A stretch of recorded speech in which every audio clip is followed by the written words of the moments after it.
ইসলাম মানে মন মতো ইসলাম, কিন্তু ইসলাম কিন্তু মন মতো না। ইসলাম হচ্ছে আপনাকে আত্মসমর্পণ করতে হবে, মানে আল্লাহর কাছে, আল্লাহর কোরআনের কাছে আপনাকে আত্মসমর্পণ করতে হবে। এই দুনিয়াটা হচ্ছে আপনি আল্লাহ পরীক্ষার হলে বসে পরীক্ষা দিতে হবে, এখানে বাইরে সুযোগ দিন না। সেজন্য এখানে হচ্ছে পরীক্ষার হল। আল্লাহ যেভাবে দৈরা মান্য আসছে ওইভাবেই। আল্লাহ বলছে যখন যে নামাজ তখন সেই নামাজ। আল্লাহ যখন বলছে জিহাদের সময় জিহাদে যাও, তখন জিহাদে যেতে হবে। আল্লাহ বলছে রাজনীতিও তো রাজনীতিও করতে হবে। সব জায়গায় ইসলাম আছে না নাই? আমাদের অনেক মানুষ আছে ইসলাম বাদ দিতেছে, কিন্তু কিছুটা মানলাম আর কিছুটা বাদ দিলাম, এর নাম ইসলাম নয়। ওদখুলু ফিস-সিলমি কাফা। ইসলাম মানতে হবে অর্ধেক না পরিপূর্ণ, পরিপূর্ণ ইসলাম মানতে হবে। ইসলাম এমন না যে আমি যদি এমপি হইয়া যাই তাহলে আমি রাজনীতি করবো, আমার লেগে ইসলামটা নাই। বিষয়টা এমন নয়, বরং যদি আপনি যদি এমপি মন্ত্রী হন তাতে সমস্যা নাই। তবে কত হইলো, এমপি মন্ত্রীরা যদি রাজনীতি করে এমন কোন কাজ করে যে কাজের মাধ্যমে তার জাহান্নামের দায়িত্ব ছেড়ে দিচ্ছি, তাহলে আলেম হিসাবে আমাদের দায়িত্ব হলো, ভাই আপনি মানুষের টাকা মেরে খায়েন না, চাঁদাবাজি করেন না, দুর্নীতি করেন না। ওই জাহান্নামের পথ থেকে বাঁচানোর জন্য, আপনার ভালোর জন্যই মাঝে মধ্যে আমরা বক্তৃতা দেই, যাতে করে আপনি জান্নাতে যেতে পারেন। এটা আমাদের দায়িত্ব, এটা রাজনীতি না। সুতরাং সব কথাই হবে, মাঝে মধ্যে একটু নরম হবে, আবার মাঝে মধ্যে একটু গরম হবে। আমার নবী নরম ছিলেন, আবার গরমও, নরম ছিলেন, গরমও। মুহাম্মদুর রাসূলুল্লাহ ওয়াল্লাযীনা মাআহু আশিদ্দাউ আলাল কুফফার।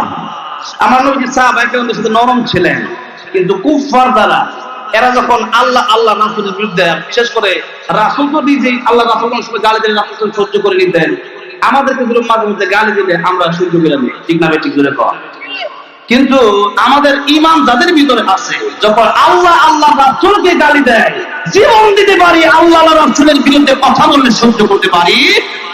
কারণ হচ্ছে যে আমাদের ঈমানটা আমাদের জীবনের চাইতে বেশি দামি। আসল এবার যে ঈমান দিয়া এই দুনিয়ার চাইতে 10 গুণ বড় জান্নাত পাওয়া যাবে। এবার বলুন তো, একটা স্বর্ণের টুকরা, হীরার টুকরা থাকলে ওইটা যদি আপনার কাছ থেকে কেড়ে নেওয়ার লাগে, আপনার ভাই এমন শত্রু দেবে কেন যে আপনি এত দামি জিনিস দেওয়া করতেছেন, আমরা মাইরা নিয়ে কোনো ভাবে লয়ে যাওয়া যায়, এত দামি জিনিস টাঙ্গা জ্বালা কিনা যাবে। তাহলে বলেন, যে ঈমান দিয়া এই দুনিয়ার যে 10 গুণ বড় জান্নাত কিনা যায়, সেই ঈমান যার ভিতরে আছে, সেই ঈমান চুরি করার জন্য বুঝি সুর নাই, ডাকাত নাই, আছে, কিন্তু ওইটা ডাইরেক্ট সুর, ডাইরেক্ট ডাকাত না। নাম দেয় যেমন আহলে হাদিস, যেমন নাম দেয় কাদিয়ানি, হ্যাঁ, যেমন নাম দেয় হিজবুত তাওহীদ। হিজবুত তাওহীদ নাম দিয়েছে, এটা কি হিজবুত তাওহীদ না হিজবুত শয়তান? হ্যাঁ, হিজবুত তাওহীদ মানে হচ্ছে তাওহীদের দল, আল্লাহর দল, আর হিজবুত শয়তান মানে শয়তানের দল। ওই নাম চেঞ্জ করা দরকার।